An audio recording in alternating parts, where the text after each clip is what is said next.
There we go. What's good, Chasers? Welcome to the 50 Show presented by Category 6 Sports. And y'all see who I got with me. Y'all see I got D Money, big dog in this cane stuff. What's going on, my boy? What's going on? Oh, man, feeling good, excited, honored to be on this one, man. You know, I love what you guys do over here. So had to do it. You guys are a professional operation, man. You sent me a script. The thing was like 5 pages long. It looked like Gone with the Wind or something. I never used a script in my life, man. We're so unprofessional on our side of the thing. I got like this green screen. You got a whole studio with like shapes and stuff in the background, man. You guys are operating at a high level, man. So I'm fired up. Oh, man. Wait, hold on. Let me get that up here. Shard, thanks for coming and subscribe. 1987, the Fiesta Bowl against Penn State. You with the user, if you know, you know. It's funny you say that because that's going to be the first question I wanted to ask. Like, what game started the Miami swag era in your eyes, D Money? Well, you know, I wasn't alive, or I was just born. I turned 40, so man, it's been a while.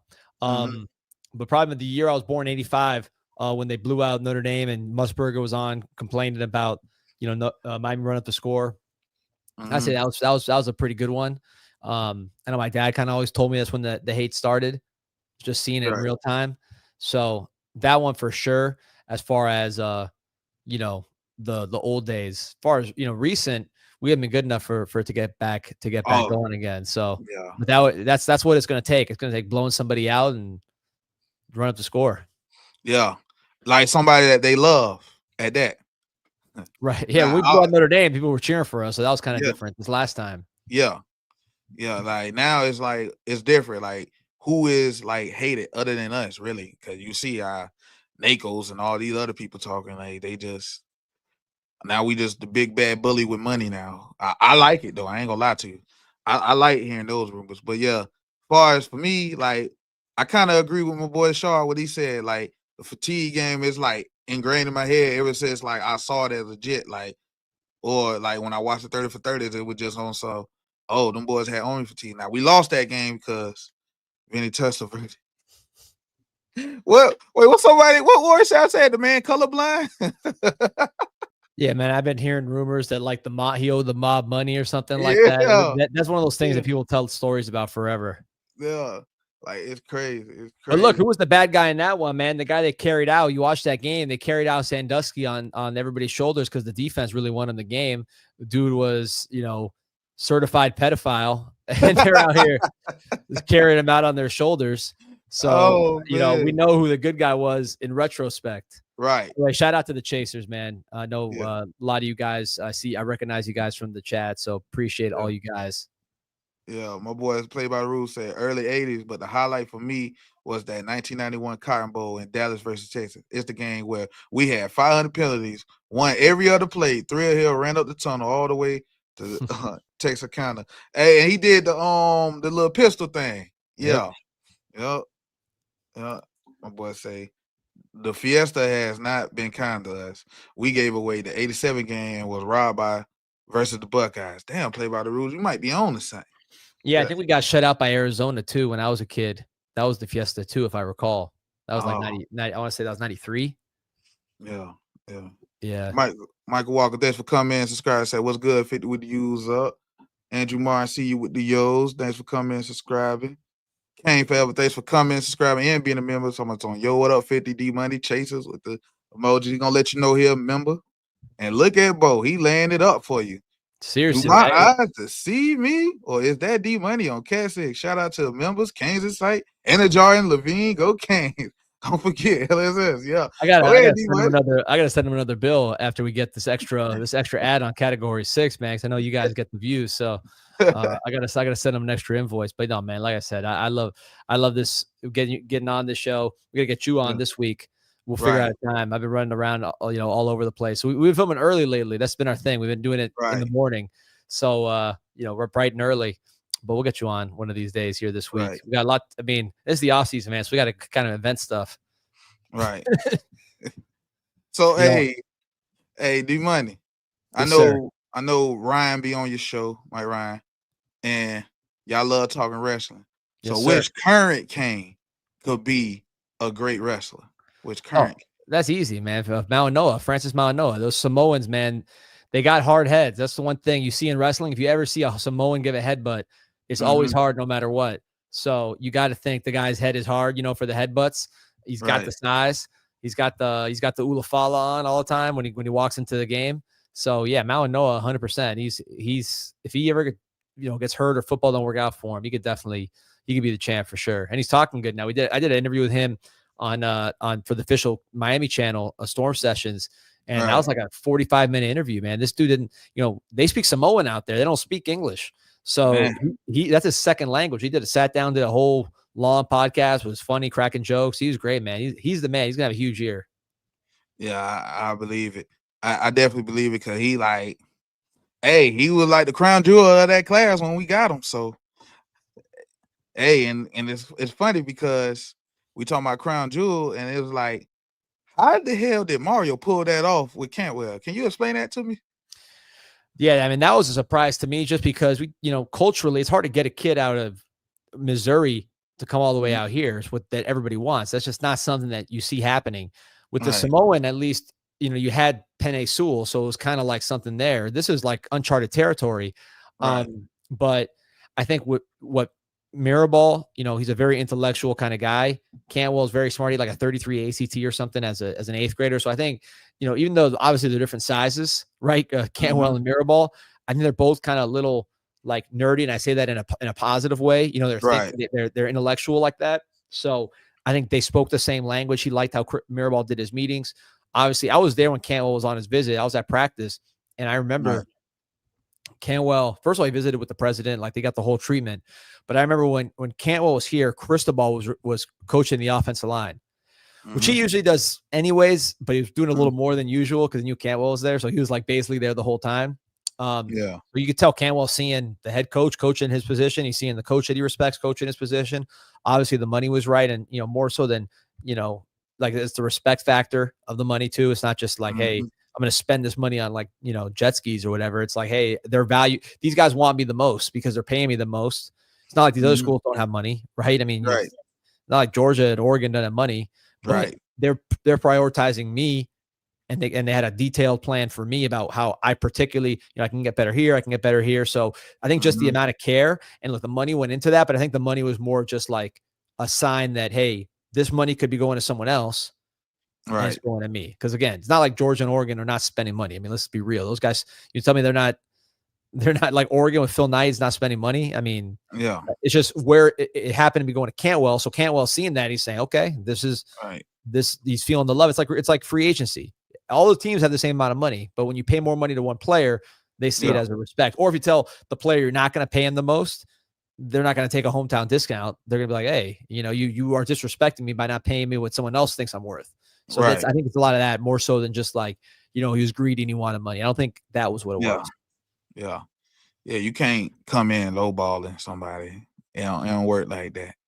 And I like that we pulled it off just off the strength that, like, hey, we losing a lot after this year. Like, we losing a lot. So, hey, and I know he see the playing time. Like, I know he look at a Francis and be like, I can do that. I can do that. Come in and start day one. He got the athleticism. Like, you seen it. You see the bench press. He lifted 500 and all that. Like, Olympic, what they call shot put. Like, come on. Yeah, Jonathan Ogden back in the day was a big shot putter too. I don't think he wasn't as good as Cantwell because Cantwell's like the best ever. He's like national records. But Ogden was real good at that too. And Ogden, another one, Ogden, you look at him, the shot put, he was one of these real academic guys too. Jonathan Ogden, if I recall, he was like really big time scholar type of athlete. So that's what you want offensive line, right? You want them to be a little nerdy. You want them to have some size. You want them to have the power in their hands. You want the athleticism and the fact that they're going to work to get better. Because Ogden was a freak, but Ogden got a lot better too. Yeah. So, I'm not saying this guy is him, but you see similarities in terms of things that they were really good at. And I like what you said there about the work because that what separates you from just being a generational talent to a generational player, that work ethic. Like, you just got to have that. You got to have that. Because then now you could be in the record books. You don't got to be had a generational talent like a Leaf or somebody, Ryan Leaf. Yep. Yeah, he got all that talent. But when he got on that field, ass. Like, come on. But, like, You see Jerry Rice, he ain't have the talent per se, but as a player, he was generational No. because what like greatest of all time, hands down. Michael Irvin wasn't running 4.4 either. You know, Michael Irvin and Yeah. Jerry Rice were pretty similar. You know, like Jerry Rice is the best of all time. I'm not saying that Right. Irvin's better than him. I'm saying Right. that they're just cut from the same cloth. Irvin Right. would work out. People talk about his partying and the fur coats and all this stuff, but he would Right. work out till he threw up. He threw up on Green Tree. That was his thing. He'd wake up, he'd be out there running 110s in the heat, like after going out all night. You know, so he had that ass kind of like, you know, like Dennis Rodman. Remember that in the Jordan? Like he came back he was out here wrestling with the NWO and like with Carmen Electra and all that, and he comes back and he's like outrunning everybody in the in the laps. Yeah. You know, that's what it takes, man. That's what I think.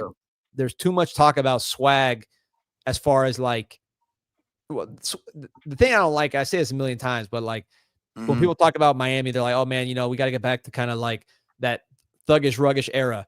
These guys were all the hardest workers, number one, and they were also the smartest guys. I mean, Irvin still gets paid off of football just because he's talking about it. I mean, Vilma's got a million businesses. Wilfork's doing his thing. Andre Johnson was an extremely hard worker. So, like all these guys, like if they were that wild, they wouldn't have discipline. Right. So you can't be that wild and have this and have like discipline. Irvin was a partier for sure, but the guy was disciplined. He wasn't out of control when it came to the football side of it. He wasn't somebody that you had to worry about disappearing. You know, he was on point with the football aspect. So, and he was smart with the football aspect as well. So I think that's the thing that people don't talk about enough with the Canes. When you look at the glory days, they focus so much on like, you know, kind of the image and not enough about the intangibles that allow these guys to do what they do, because they're great athletes, but they're great athletes on the other teams too. You know what I mean? So I think that's been lost a little bit when you go back and look at some of these old teams, just how smart and how disciplined all these dudes were. And it's funny because you say that because had the interview with Ethan O'Connor. Make sure y'all watch that video. It was a good interview. Great job. And yeah, awesome. I appreciate that. And it's kind of funny because he's a smart kid. You get what I'm saying? Like, and we're getting more of that. Like, you starting to see more smart players on this team, not just on the offense, on the defensive side too. And I love that because he watches film with Xavier Lucas of all people. So that was great to hear that too. But yeah, and like you said, they work hard and they were smart. And that's what we gotta get back to. That's exactly what we got to get back to. Cam Ward is the perfect example because Cam Ward, you talk about swag. Yeah, obviously, I mean, you talk about him going, you know, running to the sideline and just holding up on the guys in the UF game. I mean, taunting them, you know, pointing to where he's going to go. That's all the swag stuff. But then when you peel it back with Cam Ward, guys, you know, he's completely on point, extremely smart. He's like a computer. He worked harder than anybody. So that allowed him to do all the other stuff. It's not like he was undisciplined during the week and then showed up in the games and was balling and dancing on everybody. Like that all came. It started from the fact that he was in control of what he was doing. And he knew what he had to do. He was good from, you know, Sunday to Friday and all those kind of things. That's why to me, and I see a comment here from I can't say the name, but I guess I'm on your show. Fuck all y'all. I can say the name on your show. Yeah, you can say it. Fuck all y'all. but anyways, that's right. To me, Cam Ward did set the tone for leadership with UM, and he did it the way a lot of these other guys did it. The swag was there for sure because you saw the stuff he would do, but it was everything before that allowed him to do that. And I think it was the image that some people put on the Canes sometimes. They miss that. Right. They damn sure do. You could tell they missed it. I mean, I feel like past teams missed it at that too. Like you could tell when they got on the field, like they thought that you on the helmet just meant you were gonna win. No, people want to kick your ass, my boy. Like you gotta get up and play. Because don't you know you hate it? Yes. You know, Jaron Williams or whoever, you know, not doing their thing during the week, and you throw however many interceptions against FIU, you know, you're not gonna have too much swag when you're throwing picks against FIU because you didn't prepare during the week. So I think that's Cam Ward was the perfect Cane. Obviously, they're not all going to be like that, but that's what you want to go for. I think just mentality wise. Yeah. And hey, Carson Beck got that mentality. I'm just gonna go and say it. Like he got that mentality of a worker. Like I saw, like, as you saw in that interview he did with them boys over there in Georgia, where he said, hey, he can see himself being a coach after this injury, after what he going through, like how he was just studying the game and all that. Like, I like that. I like that because I know once we go into this season, we play a Notre Dame, which I already knew he had plenty of game experience. I wasn't worried, but it just reassuring, like hearing that from him. Because, you know, I hear the little noise like, oh, he this, he that. He wasn't all that. But I'm looking at it, like I said, Georgia O-line was weak. Their running back room wasn't all that. Their receivers was dropping everything. And he still threw for about, what, 3,500, 28 touchdowns? You can't beat that. I'm taking that all day, every day. I'm taking that. So, no question. And with our O-line, I'm just looking at it like, oh, he finna go crazy. Because if you look at when he has an O-line and when he doesn't, he's still a good player without an O-line. But man, he's amazing with an O-line. Yeah, I've heard that, you know, his intelligence, they say is comparable to Cam, and they put Cam at the top. So they don't say that like light. You know, that's not a light statement to say that they're. Right.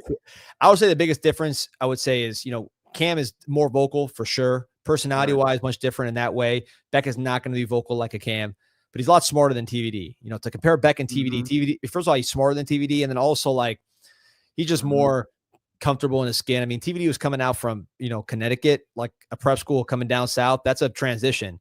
You know, like Beck's from Jacksonville, you know what I mean? Like he played at Georgia. Like he's not, this is normal to be in the Southeast, right? He's not like going to be out there kind of being timid.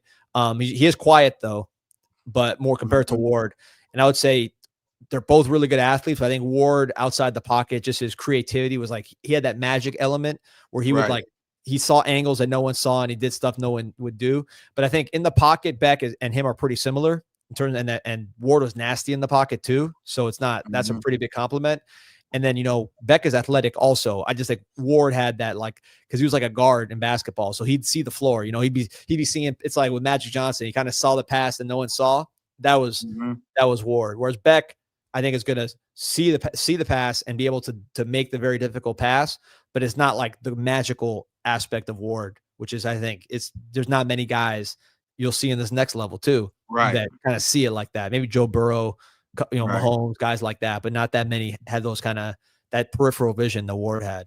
Nah, it's rare. Like you see it in the NFL from, you know what I'm saying, in his prime, Aaron Rodgers to Mahomes to, you know what I'm saying, all the greats got it, but for the most part, now in college football, definitely it's hard to come by. Like, come on. Like you see the quarterback playing college football. It's like you got to really coach around it sometimes. You know what I'm saying?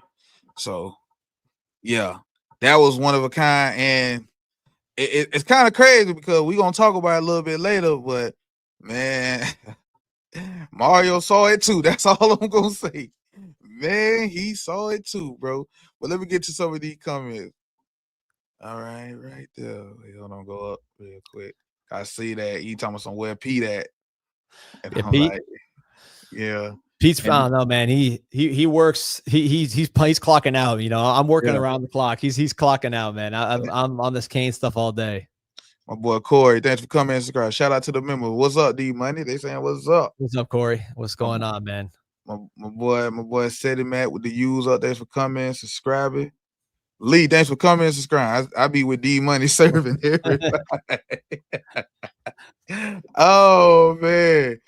Wolf of Walgreens, thanks for coming and subscribe. Major League 50. Yeah, we see you. Hey man. Hey, appreciate y'all. My boy. Wolf of Walgreens. I love that. That's of a name. Yeah. Hey man, we got them. Hey, the Chasers. Hey, they got some great names as you can see.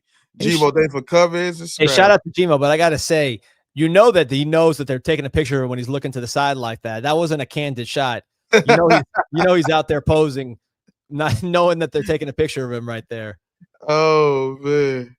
Yeah, you know. Joe Jinx, thanks for covering and subscribing. 50 of D Money. Yeah, we here, man. We are here. The Hurricane Pope, thanks for covering and subscribing.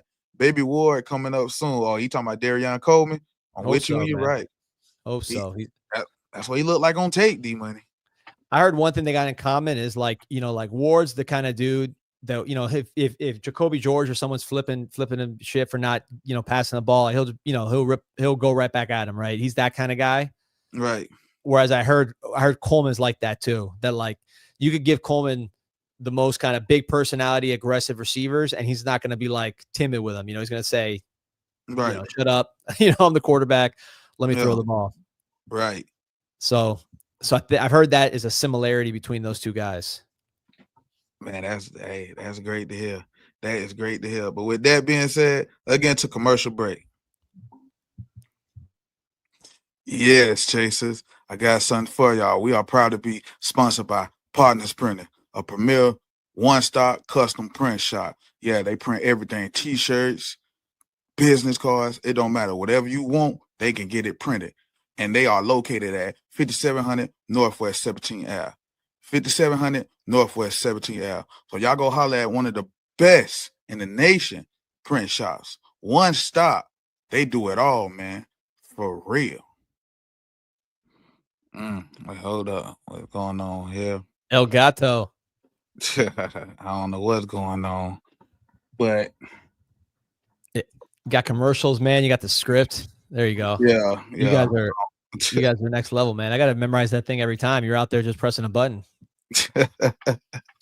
Oh man, but yeah. Any D-Money, any notable news around the heck lately? I did one of the banks. Putting that on Kane's Insight, the website for free. So check that one out. I'm trying to think of stuff that was in there. It was kind of just going over the board. Calvin Russell got offered in basketball. Obviously, they want him bad. Vance Spafford, the kid from Orange County, California. He's a big time receiver after some other dudes as well. Running back, they're trying to get Derek Cooper. That's no secret, but he's the high priority is Jalen Moore from Colquitt County up there in your neck of the woods, right? Where you at? I'm in Warner Robins. Yeah, I'm in Warner Robins. You're Warner Robins. That's right. Yeah. That's right. So yeah, it's your neck of the woods. I think. Where's Colquitt County? No, I couldn't tell you, bro. I don't know Georgia like that. I'm from Miami. I just stay up here, man. Gotcha. Okay. I just stay up here. Yeah, it's somewhere. It's not a big city, I don't think. Nah, it's country. It's country. Yeah, so you got Nikar from there. The kid we got, Bonner from NC State. Yeah, Jay Lamar, the 4-star. They say they're all cousins, so it's a small town. Yeah, but I wouldn't be surprised they all cousins. That's all I'm gonna say on that. Oh man, trust me, I wouldn't be surprised. Boy, bring them all down, man. This guy can run, but yeah. So we'll see. On trying to think of some more. Offensive line. They want Cannon Pickett or Brett Collier at guard, and they'll kind of close up shop, I think, on that one. Right. They're still looking at some other centers. If they maybe want to take 2 centers just for the scholarship when there's 105, so you could take maybe a couple centers and have them battle it out. Yeah. Tight end, they like a lot of these dudes. They like the kid from Texas, Zachary Turner. Zach Turner, yeah. Yep. They like Hezzy Kent, Superman from Brunswick, Georgia, and then Isaiah Briggs, Izzy Briggs from he's from like oil country out there in California, like the country of California. I think he's from San Joaquin Valley. Right. So those 3, they like all 3 of those guys. I think they would take all 3 of those guys. Who knows if they get all 3? But I think those are the 3 names at tight end to know. Right. D-line there after a ton of dudes. They just offered this kid from Houston, Okpala. I think he's Nigerian.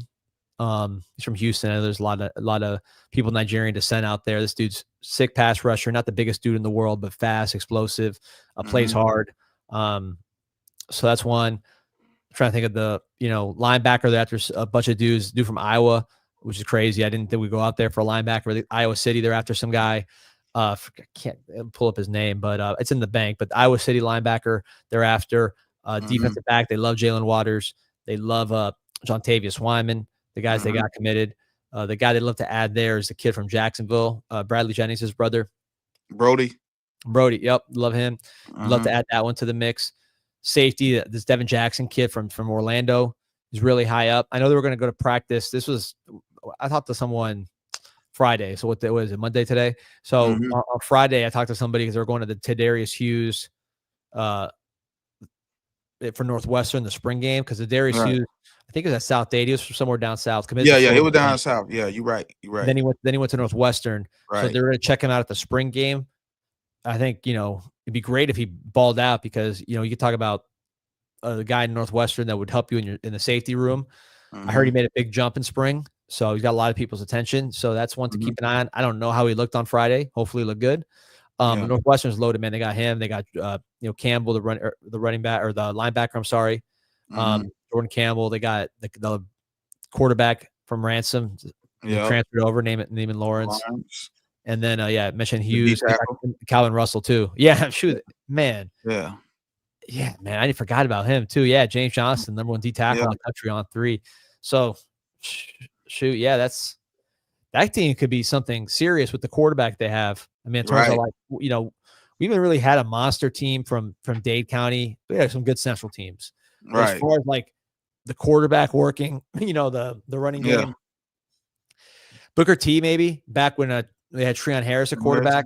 That was a good team. And then, Jacory with Northwestern. Those are the teams I can think back on. Central had some really good ones. But as far as like having the quarterback that's like a blue chip quarterback also plus the other stuff, D tackle, man. I mean, that's a pretty loaded squad. Just like if you look at the whole spread of players they have there, secondary, wide receiver, quarterback, defensive tackle, linebacker.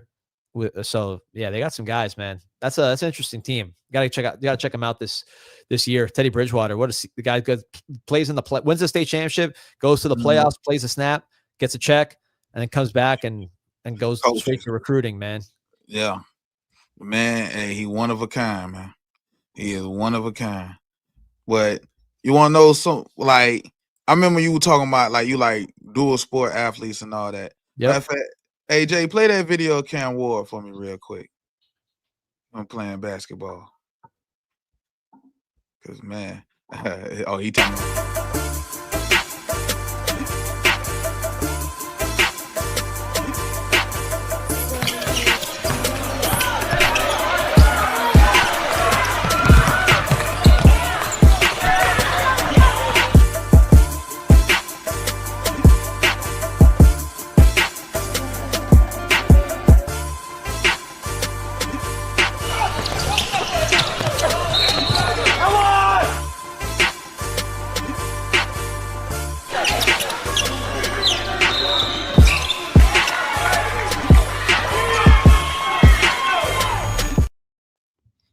Yeah, that was some highlights for Cam Ward. But for like dual sport athletes, why do you love them so much? Because you had a little theory on this. Yeah, I mean, look, if you look at the NFL, to me, there's 2 buckets of quarterbacks that I think if it was me, and Dawson's got his own thing, he knows a lot more about quarterbacks than me, I would only recruit from 2 categories, which means dual sport quarterbacks, guys that play multiple sports on top of football, or if you only play football, you got to be like a superstar runner, like a Lamar Jackson, like a Jalen Hurts, like a Jaden Daniels, right? Where like you're not just mobile, like you run, like you can get 1,000 yards, right? So to me, it's either one of those 2. If you're just a football playing quarterback and you're not like a dynamic runner, like that level, to me, that's a no. If you are not that kind of runner, but you're a dual sport athlete, then yes. So I think those 2 categories is what I'd go for. And if you look at the evidence, I say, look, Mahomes, we know he played baseball, he played basketball, he played football, right? 3-star quarterback, 3 stars, because he didn't go to camps and all that, but 3 stars, and we saw what happened. You saw Cam Ward out there. He was looking a little chubby, man. He lost some weight.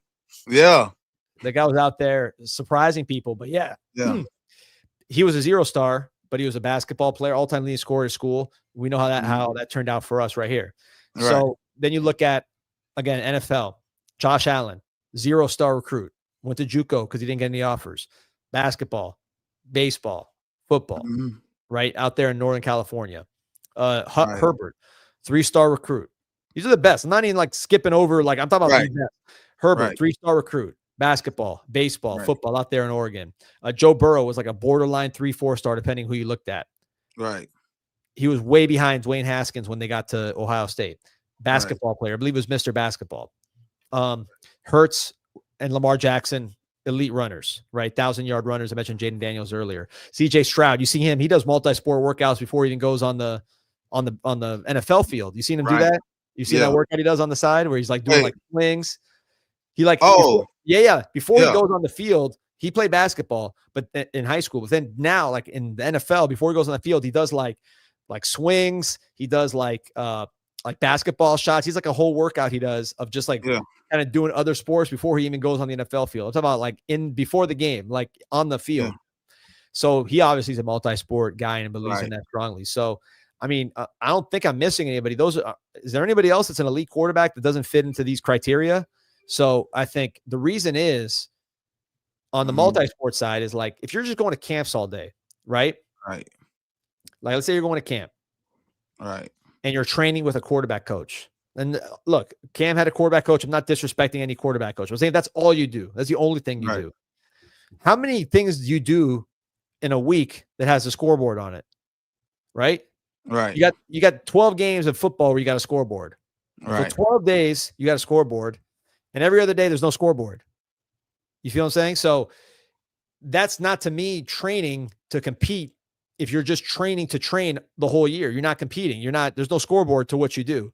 And then a lot of the guys that do multi-sport, once they go to college and they are only doing the football, they improve at a much higher rate because now they're doing it every day. Like Joe Burrow, when he got to Ohio State, was not throwing it like he is now. But when he stopped playing basketball and he was throwing every day, he improved a lot more. Josh Allen, people thought he couldn't throw. Now Josh Allen, what's he doing? So it's like these guys improve more because they are playing, instead of playing football for 3 months, they're playing football for 12 months and they've already grown up kind of doing all these other sports and competing. So they have the instincts, they got the movement and all the things that come from the other sports. But then when it's time to only play football and get paid, right now they lock in and they get that much better. So that to me is my criteria. That's just me, my opinion. I'm only getting multi-sport quarterbacks, or if they're like Lamar Jackson or Jalen Hurts and they only play football, is okay. But they better be dominant athletic runners. Because again, those two guys, what happened when those two guys got real coaching? How'd their passing go? They said Lamar Jackson and Hurts couldn't pass. I never believed that, by the way. I thought that was I mean, they were passing in college too, but whatever. But once they got to the pros, their passing got even better. Yeah, they were doing it full time. I feel with Hurts, which Coach J said he had one of the greatest Miami visits in Hurricane history. That's a funny story. But Hurts, when he got to Oklahoma, man, oh man, his passing went through the roof. Like whatever he lacked with the Enos coaching at Bama, he got it with the top coaching from, you know what I'm saying, Lincoln Riley.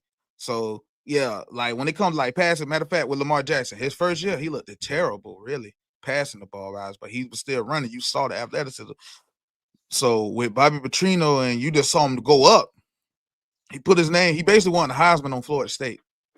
Yep. That was a crazy game because I just remember, like, I didn't even watch the game. I just remember seeing the highlights and was just like, oh, let me go watch that game. Because, you watching everybody else, you ain't thinking nothing of Louisville versus Florida State. As I know, you see them boys getting railroaded, you like, what the hell going on over there? So, yeah, it was one of those. So, yeah, I like what you're saying with the dual sport athlete. Hell, to keep it real with you, if it wasn't a whack-ass narrative going on around here, I would have took what's my boy name who went to Indiana? What's my boy name? Oh, Mendoza? Yes. Hands down. I don't fall for the look because I already know why Mario ain't do it, because it would have been a nasty narrative like, oh, Cuban, and I don't be want to hear that. I want to win. So he can play. I don't care if he was Cuban, Chinese. I don't give a damn. He can play. Yeah, people, I mean, I'm Cuban, so people, when that was happening, and it was Emory and him, like we looking at Emory, I'm like, listen, let's go get this dude. This guy's better than what we got. And people were like, oh man, you're saying that because he's Cuban. He's just like Emory. It's like, man, that's like that's a knock against him, man. I've never seen Cuban quarterbacks, so he had to prove it to me. Yeah, but obviously he proved it, and I think the guy's a good player. Although I do think Beck is better. Now Beck is better, but what I'm saying is, go ahead. Because what I'm saying is, I would have took Mendoza. People were telling me we got Mendoza at home, and I'm like, now Emory, he's his own player. He ain't Mendoza. I'm gonna just leave it at that. He ain't Mendoza. And with Beck, so back to kind of what you were just talking about, right? First of all, Teddy Bridgewater, who we were talking about before, I think he was a baseball player for several years before switching to football. Beck was actually committed to Florida to play baseball as a freshman at high school. And Florida and baseball is legit. So University of Florida. So he was committed to University of Florida as a third baseman to play baseball. So he's another one that's a really good athlete that has, he wasn't just sitting there training to be a quarterback the whole time. He was playing other sports and all that. So he's a natural dude. When he's out there, he's got a good feel. He's just he's like a real competitor. He's not like a robot, kind of like, Jake Garcia, I think, is a guy that is an example of someone who's been coached a lot. So when you saw Jake Garcia kind of get in adverse situations, it got tight with him. His movement got tight. He made his decision making got tight. He wasn't kind of like loose and free like you see with some of these other guys. Right. So that would be an example. Art Sikowski, remember him? Terrible. Like those are like the camp kind of guys that it'll look good in the camp, but then it might look good in 7-on-7 too. But when you're talking about having, dynamic movements and guys trying to kill you and the scoreboard on, the other guys to me have more upside and are better suited for that. Yeah, definitely, man. That's just crazy. Now, what I also want to talk about, matter of fact, hey, play that video of how Mario explained how we lost our way. He was being honest, man. He was being real honest. We lost our way last year because we opened the season playing really good defense. We communicated well, organized, lined up well. We suffered a couple injuries in an area where we weren't really deep, but that shouldn't be the result after losing a couple of guys. We lost our way. That's what happened. And it came in the form of communication, alignment, and assignment, which the simplicity of that makes you play fast. So we went from playing fast and physical to being uncertain and losing a step and playing slow and looking confused. And it was painful because that's a generational offense. I mean, that was made for TV type of stuff right there. And at the very end, again, we're there. Okay. That might as well be this. You're not there. And we recognize that. So we recruited this team to be a 4-down aggressive defense. Okay. And in Coach Heatherman, actually, and I hate to compare people, just saw a lot of what Miami saw in Greg Schiano back in 98, 99, which was a guy who's not only a high level of knowledge, level of expertise, but a system that kicks ass. A system that's very aggressive, that communicates well, that's very sound, that gives you very complicated looks on the back end, that disguises things well on the back end and can play you in base, can play you with movement, can bring pressure, can simulate those pressures and still create situations for the offense that are much more difficult. I think last year we were very easy to figure out, especially after Game 3 and Game 4. I also love the fact that Coach Heatherman is a tough-ass son of a gun, and he's exactly what we need. How you feel about that, D-Money? With the coaches, it's tricky because we were loving Guidry, right, 2 years ago. So it's hard to say. I will say, for what we need now, Heatherman makes sense all the sense on paper because so much D-line movement, right, and confusion. Heatherman, very simple, detail-oriented, physicality-oriented, kind of like Manny's, but more physical, I think, the way he and more technical. It's simple like Manny, but you're not going around blocks like you did with Manny. It's much more physical, getting point A to point B. Manny really was all about slipping blocks and kind of, I don't say finesse, but just doing everything you can to get in the backfield. While Heatherman wants to get in the backfield by going, through guys and playing with proper technique. So I think that would be the difference, but it's more similar to Manny. And I think, look, we've seen the offense and the defense switch big time with just the coordinator switch. I think of D'Onofrio to Manny, you went from the bottom to the top. From Enos to Rhett Lashley, you jumped up a lot, right? Remember with going from what we had in 19 to King and Lashley. Yeah, it was a big change fast, right? And then even the first year of TVD with Gaddis to the first year with Dawson, TVD was throwing all kinds of picks, so that was the problem there. But we scored a lot. I think we were scored like 30 points a game that year. Yeah. So it was a big difference. It just didn't feel like it because you had a lot of interceptions. Right. But the offense got a lot better fast. So hopefully you get that kind of move where quickly the thing turns around. Yeah. And it's funny because my boy Ethan, he told me, like, one thing about Heatherman, he gonna highlight your strengths. Like, whatever your strength is, he gonna highlight it. So, and he kept telling me he can't wait for us to see it. So I was just like, I ain't gonna lie, he had me feeling like, whew, are we gonna lose a game? I ain't gonna lie, that kid had me going, man. He had me up there like, hey, boy, don't get me this excited. But he said he can't wait to show. He can't wait to show you. So yeah, that was just one of them. Like his thought of Heatherman, he had a lot of respect for Heatherman because he's a great teacher and things like that, and like how he highlight the strengths, like how the defense is biting. Like he's saying, like y'all, we gonna see. So, and a lot easier to play defense when you got corners that can cover man, right? So you have Ethan, you have Xavier Lucas, Frederic in his second year. So you got more guys that can do those things, and that's going to allow the defense to do more things and just not to worry about protecting your defensive backs, which last year I think we had to protect them just because of personnel issues, injuries, recruiting, just wasn't where it needed to be on that side. Where I think now, Xavier Lucas, man, like I'm telling you, I saw him in spring. That's like a first rounder. So you're adding a first round player there. Plus you had Frederic last year, and then Ethan, Charles Brantley has experience. Damari Brown came back and looked good. So you got guys there that can work. I think Keontae Scott and the nickel is going to be a big addition. He was like an NFL type player before they moved him outside at Auburn. So he was going to go pro. He would have gotten drafted probably. Then they paid him a lot of money to come back. They moved him outside, and he didn't play as well. It's on him, it is what it is. But in the nickel with his old coach, I think it's going to be a much more favorable situation for him. Yeah. Well, with that being said, I ain't trying to hold you up, but let the Chasers know where they can find you and everything.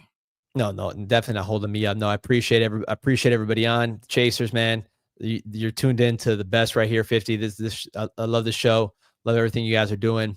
Shout out to Category 6. Shout out to Category 6 Playbook. You got some stuff coming soon there. And if you guys want to check us out, canesinsight.com, free message board, 7.4 million posts, I believe, and counting. We're on daily on YouTube, usually in the morning these days, closer to like around 9. We go live and just kind of give you the latest on the Canes of that day, get you ready for your day there. That's on the Canes Inside podcast, YouTube. I got Storm Sessions on the Hurricanes channel, which is like the official University of Miami, interviewing all kinds of student athletes. Had a great interview with Ward that I pulled up the other day from way back before the season, but he was awesome. But yeah, we do that every week.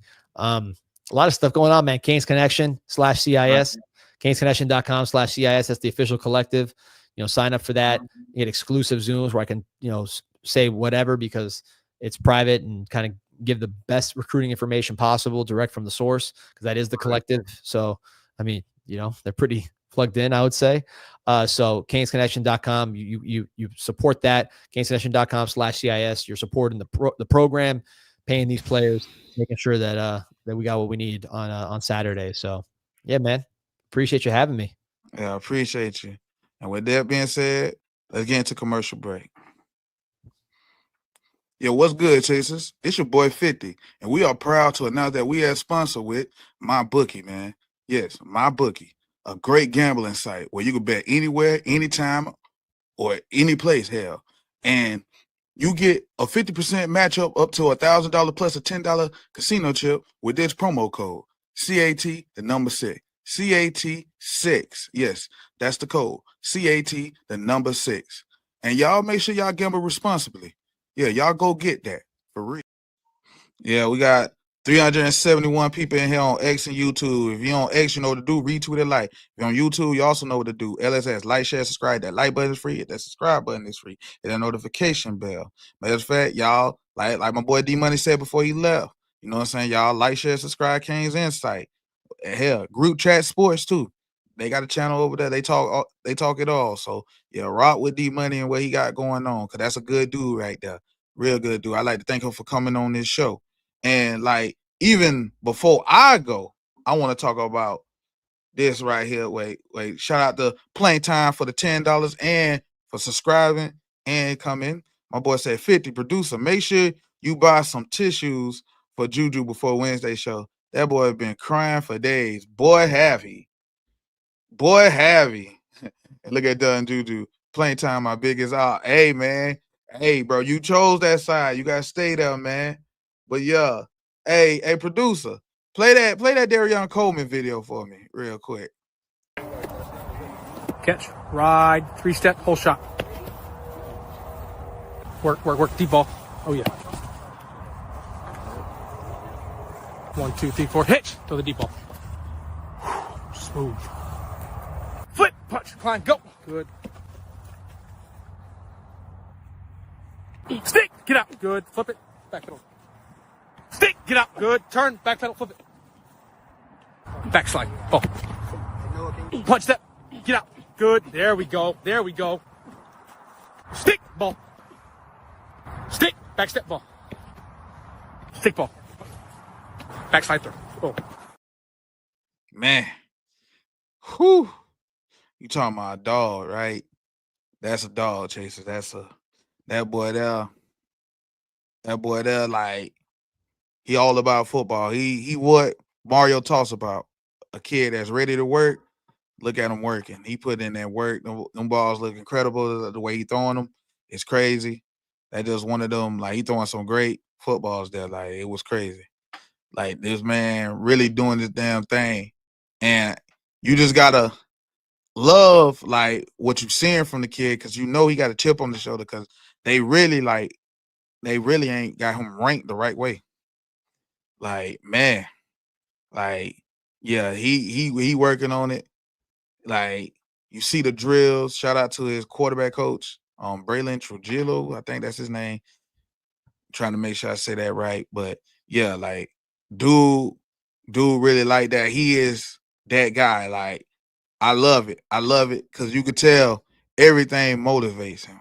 You could tell everything motivates him, man. But Chasers, that's gonna be my time.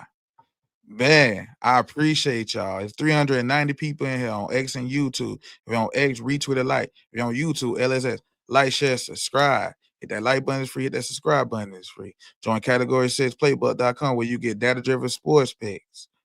You feel me? You get all 22, recruiting, transfer portal news, all that, merch, all that. Just come rock with us over here at Category 6. You know what I'm saying? Playbook.com.